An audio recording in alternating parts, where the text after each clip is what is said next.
बोलो ओम साईराम. तर रामकृष्ण हरी भावांनो आणि शुभ सकाळ. माझ्या सर्व लाडक्या प्रेमाच्या जीवा भावाच्या जीवा पलीकडच्या बास झालं. लय प्रेम झालं तुमच्यावर. ते कसं आहे ना, तुमच्यावर लय प्रेम दाखवलं तुम्हाला पातळ माया करते. बरोबर आहे ना माझं वालं. तर जाऊ द्या मरू द्या.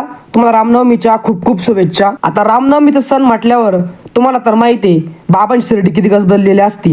आणि पोरांना ठरलं आपल्याला जायचंय म्हणजे पायी एवढी गर्दी पब्लिक रोडनी एवढी गर्दी विचारता सोय नाही. पण ते काय असू 2 किलोमीटर काय चाललो नाही पण लगेच पुढे लस्सीचा स्टॉल होता. 2 लस्सी आणल्या आणि त्याला निघा म्हटलं आता. आणि तुम्हाला सांगतो एवढे स्टॉल प्रत्येक वेगवेगळे ज्यूस रसना फ्रुटी खिचडी सगळं डायरेक्ट कोपरगाव पासून तर शिर्डीपर्यंत स्टॉल होते. पुन्हा संपलेच नाही स्टॉल. अरे स्टॉलचं जाऊ द्या रे, पण मला दिंडीमध्ये ना एवढे माझ्या जीवाभावाची माणसं भेटले ना, कॉलेजचे मित्र कंपनी सर्व त्यांना भेटलो वगैरे.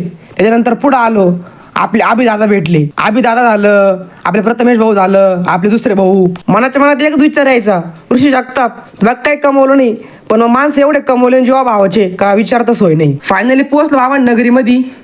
मोबाईल वगैरे चप्पल वगैरे ठेवून दिल्या. डायरेक्ट बारेला लागलो. 9 वाजता बारेला लागलो बरं का पब्लिक. 2 तास वेटिंग रूमला होतो म्हणजे वेटिंग हॉलला. नंतर 11 वाजता परत बारेला लागलो. 12 वाजेपर्यंत दर्शन रांगेमध्ये. 8 तास गाभाऱ्यात थांबलो, दर्शन वगैरे केलं. नंतर मग काय 8 तास मग दर्शन वगैरे घेतलं बाबांचं. दर्शन तर घेतलं रे, पण एक किस्सा होऊन गेला. आमची अख्खी मित्रमंडळी माझी वाट बघती आणि मायको पुकारते ऋषिकेश जगताप गेट नंबर 7 यावे. अरे बापरे म्हटलं माझी वाट बघते काय नाही. चला म्हटलं पटकन नाही का. नंतर मग आलो, ते फुल खुश झाले मी आल्यावर. आणि पब्लिक जर लॉग आवडला असेल ना, इतका शेअर करा इतका व्हायरल करा, डायरेक्ट 1 मिलियन प्लस गेला पाहिजे. जय श्रीराम.